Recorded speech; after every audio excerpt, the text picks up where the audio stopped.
ఈ రోజు ఈ వీడియోలో twilight of the warriors walled in AKA Hong Kong warriors అనే సినిమా గురించి మాట్లాడుకుందాం.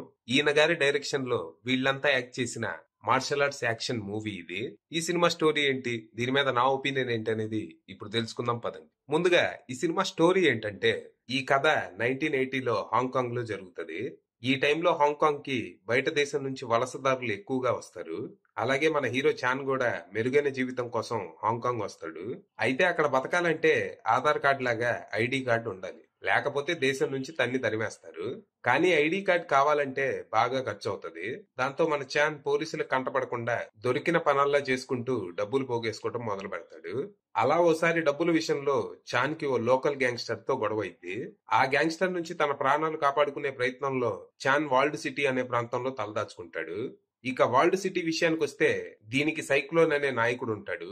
ఇల్లీగల్ ఇమిగ్రెంట్స్ కి ఉండటానికి చోటు, తినటానికి తిండి పెడుతూ ఓ మినీ సామ్రాజ్యాన్ని ఏర్పాటు చేసుకుంటాడు. అలాగని తనేం మంచోడు కాదు, తను గ్యాంగ్స్టరే, కాకపోతే పేదలకు అండగా ఉంటాడు. ఇక బేసిక్ గా అనాథైన మన హీరో అక్కడి ప్రజలతో కలిసిపోయి కొన్నాళ్ళకి సైక్లోన్ గ్యాంగ్ లో మెంబర్ గా కూడా చేరతాడు.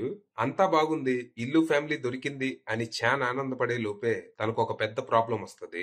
హాంకాంగ్ లో అతిపెద్ద మాఫియా లీడర్ అయిన డిక్ చావ్ మన హీరోని చంపేయమని మిగిలిన గ్యాంగ్స్టర్స్ కి కాంట్రాక్ట్ ఇస్తాడు. అలా చంపిన వాళ్ళకి వాల్డ్ సిటీ రాసిస్తానంటాడు. దాంతో మన హీరో తన ప్రాణాలు కాపాడుకోవడంతో పాటు తనకి ఆశ్రయం కల్పించిన వాల్డ్ సిటీని కాపాడే బాధ్యత కూడా తీసుకుంటాడు.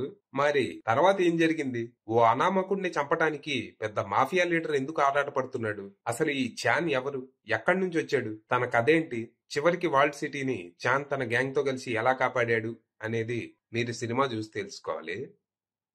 సినిమా బానే ఉంది, ఒక ఓర మాస్ యాక్షన్ మూవీ. కథ పరంగా రొటీన్ రొట్టే, మన దగ్గర మాస్ సినిమాల్లో ఉండే కథే. ఎక్కడి నుంచో వచ్చిన హీరో ఓ ఏరియాలో తలదాచుకోవటం, తర్వాత అక్కడి ప్రజలతో కలిసిపోవటం, వాళ్ళకి సమస్య వస్తే తను అడ్డు నిలబడి పరిష్కరించటం, ఈ ప్రాసెస్ లో హీరో గురించి ఒక సీక్రెట్ అక్కడి ప్రజలకు తెలియటం, అంతా రొటీనే. అయినా గానీ ఈ సినిమా ఎక్కడా బోర్ కొట్టకుండా ఆద్యంతో ఎంజాయ్ చేసేలా ఉండడానికి కారణం యాక్షన్ ఎపిసోడ్స్. ప్రతి ఫైట్ ఒకదానికి మించి ఒకటి అన్నట్టు ఉంటాయి.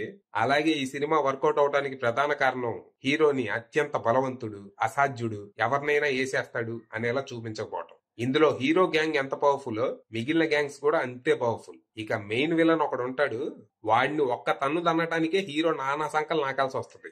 విలన్ అంత భయంకరంగా ఉన్నప్పుడే కదా లాస్ట్ లో హీరో వాడిని చంపినప్పుడు మనకి మజా వచ్చేది. ఫ్రెండ్షిప్, లాయల్టీ, రివెంజ్, ఇది ఈ సినిమా మెయిన్ థీమ్. ఇందులో యాక్షన్ ఎపిసోడ్స్ తో పాటు ఫ్రెండ్షిప్ కి సంబంధించిన సీన్స్ కూడా చాలా బాగుంటాయి.